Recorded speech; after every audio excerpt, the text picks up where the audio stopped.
Student जी, आज की topic है कमजोर छात्र के लिए 3 रास्ते बचे हैं अच्छे नंबर लाने के लिए। जी हाँ, अगर आप कमजोर छात्र हैं, आपको अंदर से आवाज आते हैं, आपको दिल से आवाज आते हैं कि यार मैं कमजोर विद्यार्थी हूँ, लगता है मैं एग्जाम में फेल कर जाऊँगा या फिर फर्स्ट डिवीज़न नहीं कर पाऊँगा, लगता है मैं थर्ड डिवीज़न कर जाऊंगा या सेकंड डिवीज़न कर जाऊंगा, यार मेरे फ्रेंड तो अच्छे नंबर ला लेंगे, मैं अच्छे नंबर नहीं ला पाऊंगा।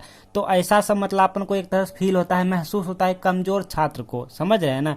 तो ये वीडियो आप ही के लिए है भाई। अगर आप मेरे बताए हुए 3 रास्ते को फॉलो करते हैं ना डियर स्टूडेंट जी हाँ, आई रिपीट, अगर आप मेरे बताए हुए 3 रास्ते को फॉलो करते हैं, 3 रास्ते को अपनाते हैं, तो भाई 100% मैं लेता हूँ गारंटी। जी हाँ, 100% गारंटी मैं लेता हूँ, आपको एग्जामिनर खुद फर्स्ट डिवीजन कर जाएंगे। हाँ, फर्स्ट डिवीजन आप हो जाएंगे, ठीक है। अगर आप कमजोर छात्र हैं तो टेंशन लेने की कोई बात नहीं, चिंता बिल्कुल भी नहीं करना, बस आप ये वीडियो एंड तक देखिए। और हाँ, लेकिन हम फिर से रिपीट करना चाह रहे हैं कि ये 3 रास्ते जो हम आपको बताएंगे उसको आप अभी से फॉलो कीजिएगा, ठीक है। मतलब इस वीडियो को देखने के बाद जो जो हम बताएंगे उसको काम करना शुरू कर दीजिएगा, अभी भी टाइम है, आप फर्स्ट डिवीजन कर जाएंगे। फर्स्ट डिवीजन तो क्या, अगर आप 3 रास्ते को सही तरीके से फॉलो करते हैं ना, तो हो सकता है आप 400 नंबर भी ला सकते हैं, ठीक है ना। तो चलिए हम ज़्यादा बहस नहीं करेंगे। अगर आप कमज़ोर विद्यार्थी हैं तो ये वीडियो देखें, अगर आप कमज़ोर विद्यार्थी नहीं हैं तो ये वीडियो छोड़ के चले जाएं, क्योंकि ये वीडियो सिर्फ और सिर्फ उनके लिए है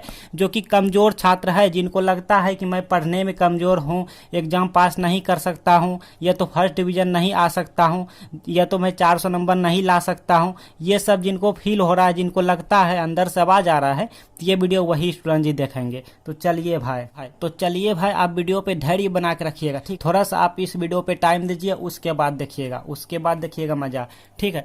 नंबर 1 में है 3 रास्ता है, जिसमें कि नंबर 1 रास्ता है, अभी 2 रास्ता और बाकी है, ठीक है। और आप सोचते होंगे कि भाई ये क्या बता रहा है, तो देखिए इसमें कुछ नहीं है, बस एक ट्रिक बता देते हैं, आपका टेंशन ही खत्म हो जाएगा, आपको बिल्कुल भी चिंता नहीं करना है, ठीक है ना। हम फिर से रिपीट किए, देखिए हमने क्या लिखा भाई, ज़्यादा से ज़्यादा इंपॉर्टेंट क्वेश्चन को सॉल्व करें। अब आप बोलेंगे यार ये तो हमको पढ़ने ही बोल रहा है, हमने क्या लिखा कि ज़्यादा से ज़्यादा इंपॉर्टेंट क्वेश्चन को सॉल्व करें।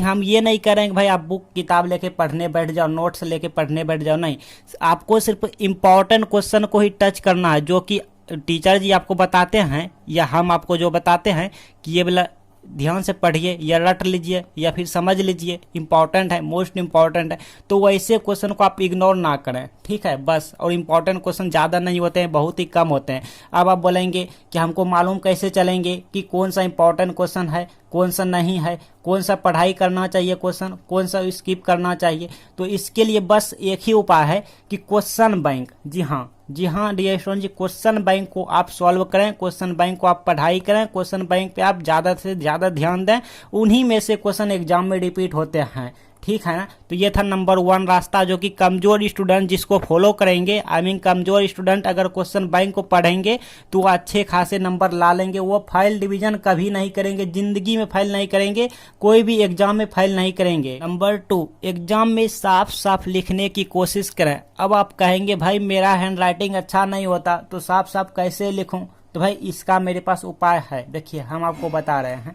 अगर आपका हैंड राइटिंग नहीं होता है, जो कमजोर स्टूडेंट जी होता है ना, उनका हैंड राइटिंग अच्छा नहीं होता है, मुझे भी पता है, ठीक है, मुझे पता है भाई। तो अब आपको क्या करना, ध्यान से सुनिए मेरे बात को, देखिए कोशिश तो कर सकते हैं ना आप, कोशिश करने में क्या जाता है भाई, आपको क्या कोशिश करना, साफ साफ लिखने की नहीं, ऐसा बिल्कुल भी नहीं। आपको सिर्फ ये कोशिश करना है, जो बोर्ड पेपर होते हैं ना, उनमें से फर्स्ट पेज से लेके 3 पेज तक, आई रिपीट फर्स्ट पेज से लेके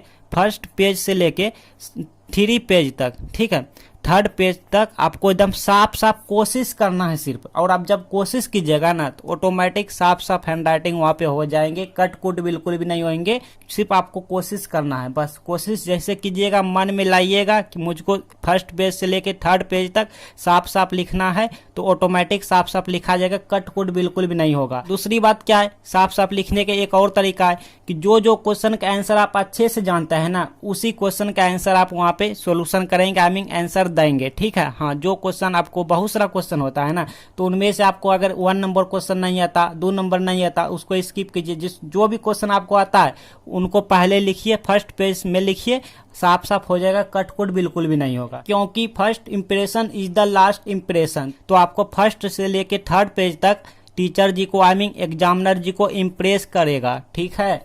और 3 में है क्वेश्चन पेपर के सभी क्वेश्चन का आंसर देने की कोशिश करें। जी हाँ स्टूडेंट जी, आपको सिर्फ और सिर्फ कोशिश करना है, सभी क्वेश्चन का आंसर देने की कोशिश करें। बाय चांस मान लीजिए कोई क्वेश्चन ऐसा है जिसका आंसर आपको, जिसका सोल्यूशन आपको याद नहीं है, तो अब क्या करना, तो इस सिचुएशन में उसी क्वेश्चन से मिलता जुलता जो आपको याद है लिख दीजिए। अगर वो भी याद नहीं है, मिलता जुलता आंसर अगर आपको याद नहीं है, तो आपको क्या करना है, इस सिचुएशन में आपको जो याद है, जो भी क्वेश्चन का सोल्यूशन याद है वो लिख दीजिए। हाँ, वो लिख दीजिए, क्योंकि एग्जामिनर का कहना है कि कॉपी में कुछ ना कुछ लिखा होना चाहिए। अब ऐसा नहीं कि भाई हमने गाली गलौज लिख दिया, लव स्टोरी लिख दिया, कसम लिख दिया, किसी के बारे में कह दिया उल्टा सीधा, ये सब नहीं कहना। बस आपका क्वेश्चन से रिलेट होने चाहिए। अगर वो क्वेश्चन से रिलेट नहीं है, मिलता जुलता नहीं है, तो दूसरे क्वेश्चन का आंसर आप लिख सकते हैं, लेकिन क्वेश्चन का ही आंसर होनी चाहिए, चाहे वो अब कोई भी क्वेश्चन का आंसर होनी चाहिए। मान लीजिए आप फिजिक्स का पेपर एग्जाम दे रहे हैं, तो फिजिक्स में पूछ दिया